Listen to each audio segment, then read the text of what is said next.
Assalamualaikum warahmatullahi wabarakatuh kepada murid-murid.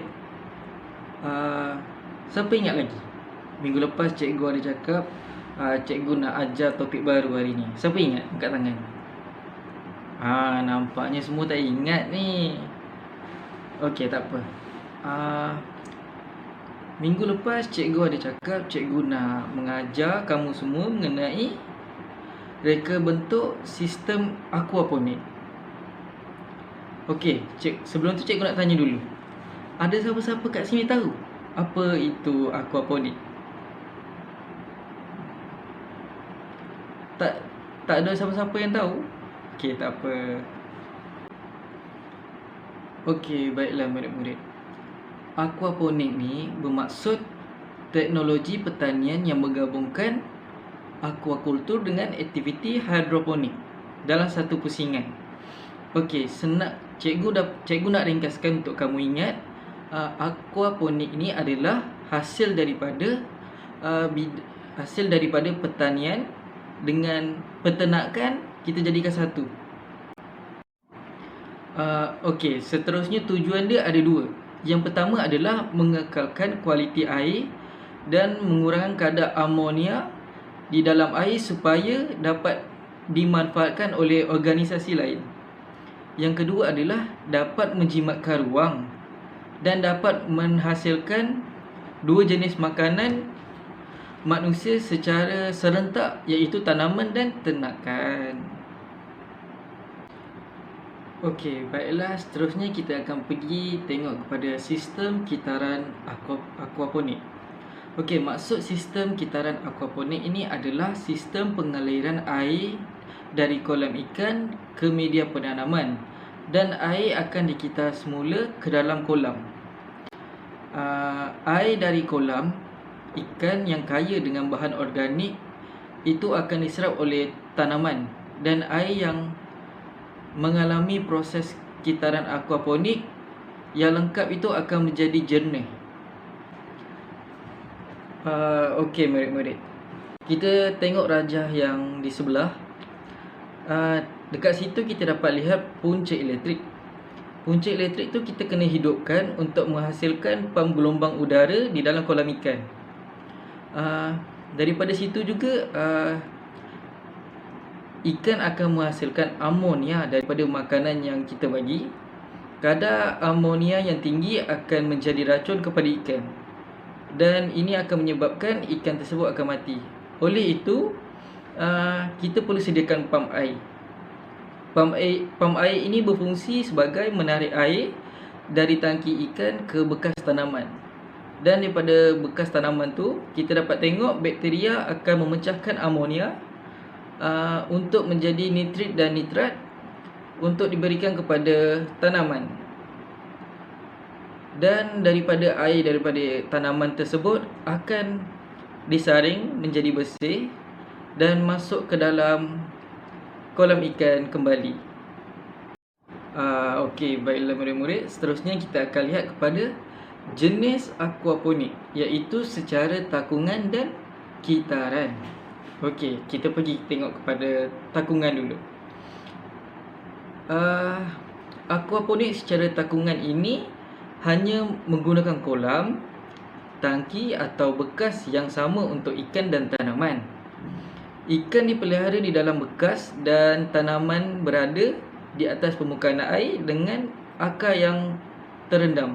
Seperti yang berada di sebelah cikgu, kamu dapat lihat aquaponik secara takungan. Okey, murid-murid, seterusnya kita akan lihat aquaponik secara kitaran. Sistem aquaponik secara kitaran menggunakan dua bekas tangki, iaitu tangki ikan dan bekas bagi tanaman, secara berasingan. Cara ini mempunyai kelebihan dari segi penyediaan oksigen untuk akar tanaman supaya lebih terjamin dan membuatkan tanaman lebih sihat, selain mengurangi risiko busuk akar. Media tanaman yang digunakan seperti hidroton, kerikil atau media lain yang sesuai. Seperti yang di sebelah juga kamu dapat lihat gambar rajah sistem aquaponik secara kitaran. Okey, baiklah murid-murid. Kita lihat pula reka bentuk sistem aquaponik. Reka bentuk sistem aquaponik ni ada 3. Yang pertama, sistem raft. Yang kedua adalah sistem ebb ataupun flow. Yang ketiga adalah sistem NFT. Okey, kita lihat yang sistem raft dulu. Sistem raft ini adalah tanaman yang diletakkan terus di atas permukaan air sehingga akar tanaman terendam di dalam air dengan menggunakan styrofoam, span atau bahan yang sesuai dengannya. Kelebihan sistem ini ialah akar tumbuhan boleh menyerap nutrien organik di dalam air secara langsung.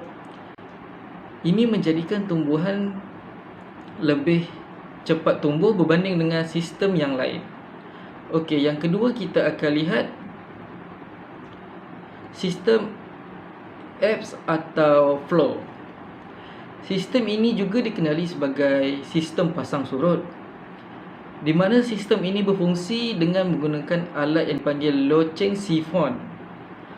Alat ini mengalirkan air dari media penanaman apabila air sudah memenuhi media penanaman.